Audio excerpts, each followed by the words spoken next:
All right, guys, iPhone 16 Plus. I've been using this since launch, basically.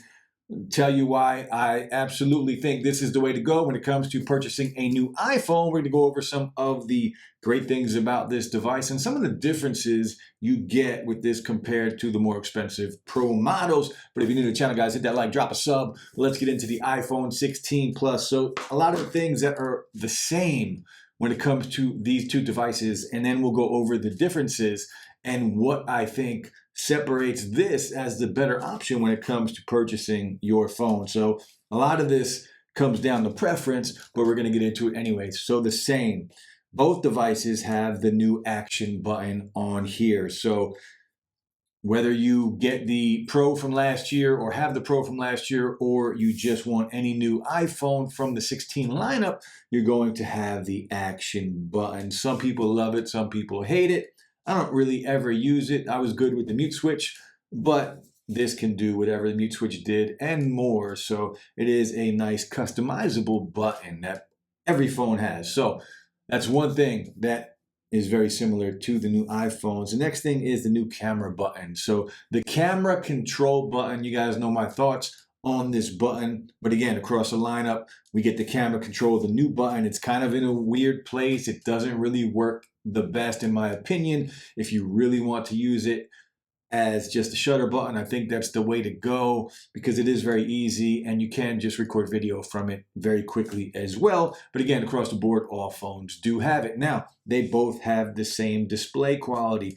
The Pro model and the Plus both have the exact same display, as well as the exact same peak brightness of 2000 nits. So just keep that in mind. You're not losing out on video quality at all when you are using the 16 or the 16 Plus, and both will go all the way down to 1 nit, no difference across the board. Now, both of these have the same RAM. So as far as performance goes, we'll talk about that a little later on in the video, but they do both have the same RAM. Now, both are also going to get Apple Intelligence. Now, there will be many more videos after Apple Intelligence releases because we don't know if performance will be different when it comes to AI between the A18 and the A18 Pro. The A18 Pro is slightly more powerful, but as far as Geekbench and the scores go, it's a very small amount when it comes to the difference in performance. So far, we'll see again. But again, this phone, as well as the Pro models from last year, will be getting Apple Intelligence.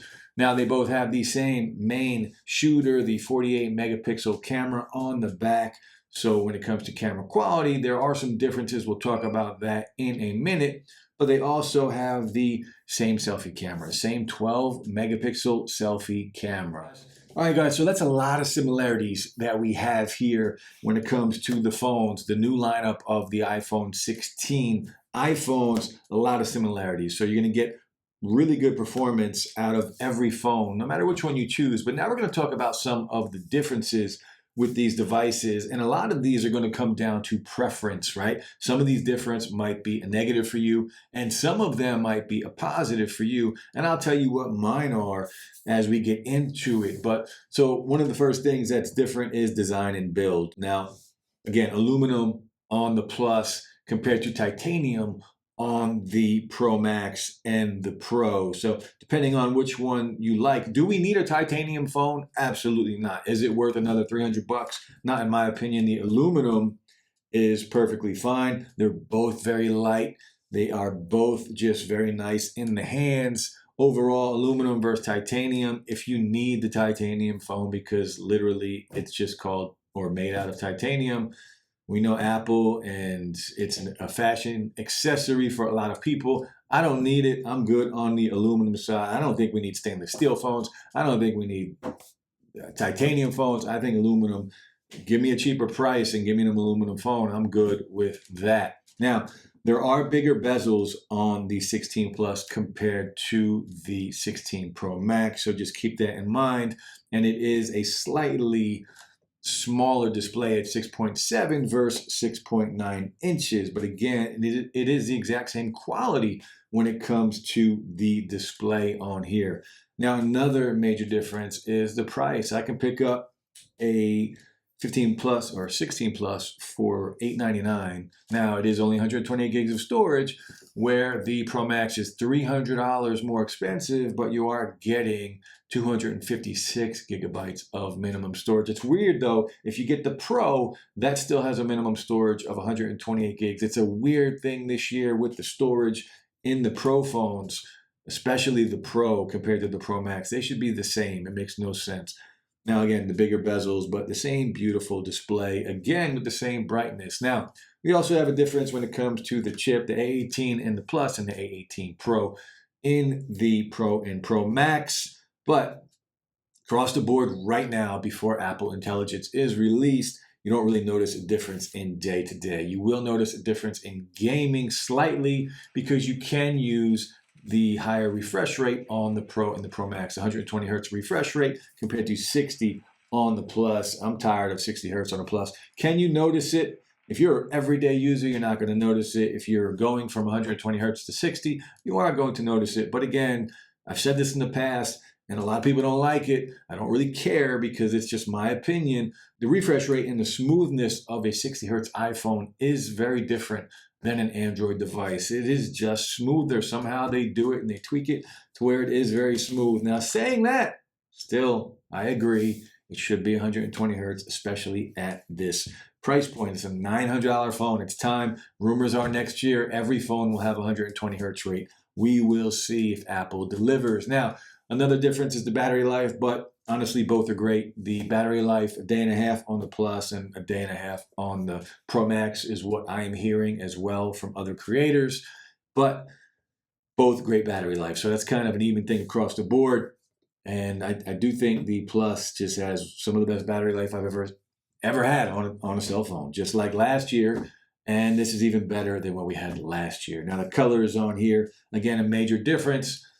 I like the more saturated colors on the 16 and the 16 Plus. You might prefer the muted down colors, the nicer, well, I don't know if they're nicer looking, but they look more professional on the Pro and the Pro Max, whatever that means to you. I prefer this blue color, and it's just a nice color. And in person, this ultramarine color is absolutely stunning. The matte finish on here, both look the same with the matte finish, but different muted colors on the Pro and Pro Max. Again, this comes down to preference. I do prefer the more saturated colors on the 16 and the 16 Plus. Now, again, we talked about gaming. Last but not least, some of the camera differences on here. So we both have the same, they have the same front-facing camera, right? Now we have the same main lens. The differences come in the ultra-wide. We have a better ultra-wide on the Pro Max and the Pro. And we also have a third lens on the Pro Max and the Pro, the telephoto, the 5x zoom telephoto. So you are going to be able to take macro photography a little bit better. Well, not a little bit better. But that is the one difference. And if you're a pro photographer, you're gonna want to go with the Pro or the Pro Max. But for me, right, I might review this stuff, but I just want to pull out my camera and take a photo. It's that simple. And this phone, well, iPhones for years have been able to do that up there with the best of them. So you can pull this out, you can pull up at night, you can pull up in crappy weather, whatever it is, you're going to get a really good or a very good photo when it comes to the iPhone. Portrait mode on here is great.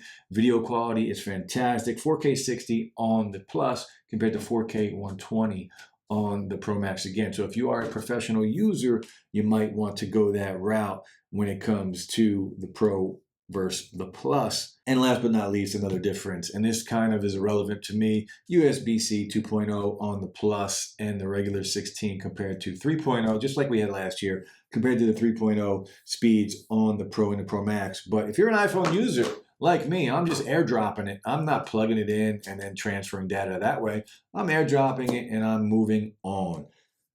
That's it, guys. Let me know what you think. For me, again, I think the 16 Plus is the better option this year going up. And just like I did last year, the 15 Plus, this gives you about 80 to 85% of the way there to the Pro phones. The major difference being the camera and the photos with the telephoto lens on the Pro. But across the board, everything else. Now, 60 hertz I know is a deal breaker for some of you. It's not for me. on an iPhone anyway. But that's it. Let me know what your thoughts are. I am using this as my daily right now, the 16 Plus. Big fan. I even sold my OnePlus 12 recently. But the 16 Plus, let me know what your daily is if you are using an iPhone, and let me know what you think of the comparison between the Plus this year going up against the Pro Max, guys. Hit that like, drop a sub. I'll be back soon. Peace.